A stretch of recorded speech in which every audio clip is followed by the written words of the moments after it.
ஏற்கனவே பிறந்த வழிவளோ இதயத்தை கயிறு கட்டி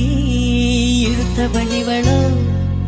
ஒளி சிந்தும் இரு கண்கள் உயிர் வாங்கும் சிறு இதழ்கள் என்னுள்ள